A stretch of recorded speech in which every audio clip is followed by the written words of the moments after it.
Today's video is sponsored by Rustberry.gg. They're an upcoming Rust community server with great and active staff, and all of their servers are hosted on i9 CPUs, giving more FPS and less lag to the player base. Make sure to go check out their Discord in the description so you can find out more info and participate in all of their giveaways. I hope to see you guys in the Discord. Hello and welcome back to another video. In today's video, I'm going to be showing you how to get good at Rust.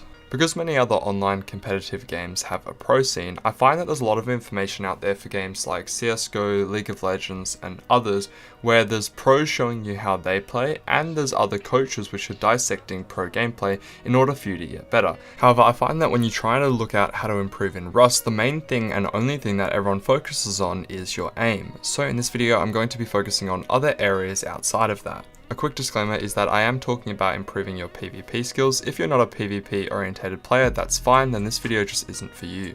Another thing to note is that of course aim is important, and I do cover it in some of my other videos, but in this video there's going to be more emphasis on other areas outside of just improving your aim. Okay, let's start off with the basics. To improve at anything requires patience and determination. But I'm sure you already knew that. So how can I apply this to Rust in a sense that it'll actually give you value? Well, for starters, you're always going to improve if you're simply playing the game. But here are my 4 things in order to speed up this process, because I know that's what everyone wants to do. The first one is active thinking. There are 4 stages of competence: unconscious incompetence, conscious incompetence, conscious competence, and unconscious competence. These 4 stages can be applied to hundreds of areas within Rust. It's up to you to determine which ones you want to focus on first, but it's important to improve through all of them. For starters, let's start with taking cover as an example. Let's say you're running through a field and you start to get shot down. Let's say the guy hits you twice and puts you down to around 50 HP. You now have 2 options of either taking cover or firing back. Let's say that in this current context, the correct answer would be to take cover, because you have med syringes, and if you go for option A, you can med up and then retake the fight at 100 HP. At stage 1, you would not be actively thinking, you'd probably just shoot back and die. At stage 2, you would probably shoot back and die, but you'd recognize this, and once you've died, you'd be aware of the mistake you'd just made. In stage 3, you'd be thinking about whether or not you should be taking cover, and in this situation, you'd run over to the rock and take cover. And in the final stage, you wouldn't even think about it, you'd just take cover. Because it's second nature to you, it's so obvious that you don't even think about it, and you worry about other areas which allow you to win the fight. You'll see this all the time with streamers. In their POV, they do a lot of things like this without even really thinking about it, because they just know that it's the correct play. Posty is a Twitch streamer who's quite well known for his PvP with the bow, and you'll notice almost every single time he gets jumped by someone with a gun, he'll instantly take cover to make use of the jump shot mechanic, which you can do on a bow. Now, I know that taking cover might seem really basic to you now, but there's hundreds of other areas that you can apply this 4-step mechanism in order to improve yourself. Other examples include counting bullets. For example, if the enemy's shooting a python and you hear 5 shots, you know that they're only going to have 1 if they didn't have enough time to reload.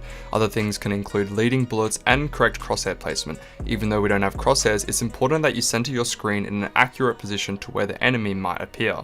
And the final takeaway is that you obviously can't be thinking about all of these 100 things at once. That's why it's important to focus on one area and develop yourself from stage 1 all the way up to stage 4, so that you don't have to think about it and it becomes second nature. Moving on to number 2 is admitting fault. So whilst you're trying to move through the 4 stages of competence, it's important that you're often admitting that you're actually doing wrong. It's common in other esports that you'll see that the top players are actually the most gracious. Many of them don't have a big ego, but I'd say that's kind of the opposite for Rust. In Rust, everyone's egos seem to be inflated, and they're measured by your ability to spray an AK. But for those PvP players out there who are highly respected and have insane game sense and good versatility with weapons, I would say that they're actually quite gracious. Htune's a prime example, because if you watch his streams, he's first to admit when he's wrong, and he'll explain his decision making in order to show why he's winning or why he's losing. He's very aware of different situations, and that's what makes him a well-rounded player. Even though he's got over 10k hours, even he makes the mistake of forgetting to chop all the bags in the raid.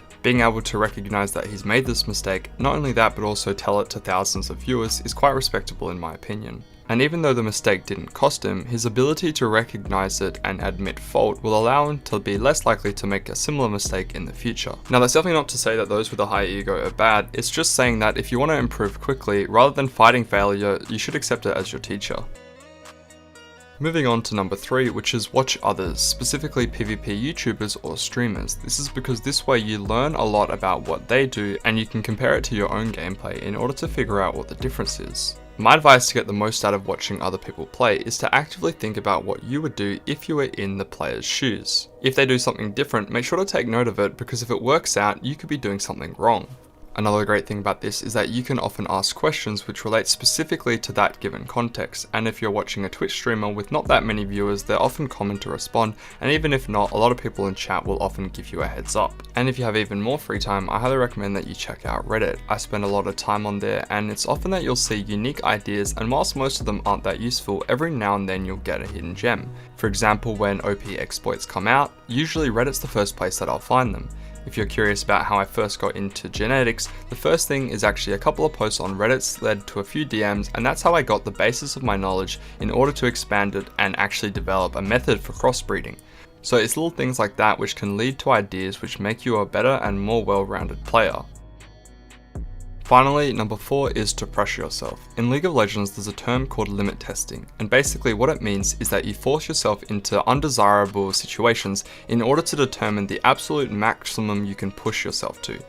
Now, to apply this to a Rust context, we need to think about when you should be taking fights and when you should be running away or hiding. For example, let's say that you've got enough loot to put down a base and you only have a bow. If an AK guy passes you, you probably don't want to ever take that fight. And the reason is pretty obvious, because you know that your mortality rate will be pretty much near 100%. And what limit testing does is it improves your accuracy on your theoretical mortality rate versus your actual mortality rate. Not only that, but it also improves your mechanics under highly stressful situations. Let me explain this better with an example. Let's say you have a P2 and you're trying to snowball by killing a guy with a SAR. Given all the context around you available, let's say that you think that your probability of success is 4 out of 10. That means that you think you'll win this fight 4 out of 10 times. This means that you probably won't take the fight unless you have extra P2s or you're just feeling confident. However, let's say that you limit test and you force yourself into this situation every single time, and you find out that actually on average you win that fight 7 times out of 10. This will mean that you're more likely to take the fight in the future. And so by repeatedly doing this, you get a better understanding of what your actual mortality rate would be in each of these given scenarios. Now, the cost is of course that you're going to lose a lot more fights because you're forcing yourself into fights that you know you'll probably lose. So that you don't burn through all of your guns and end up having to farm for even more time, what I would recommend doing is going on a modded server. In League of Legends we go on Smurf accounts to limit test, so this is pretty much the same thing.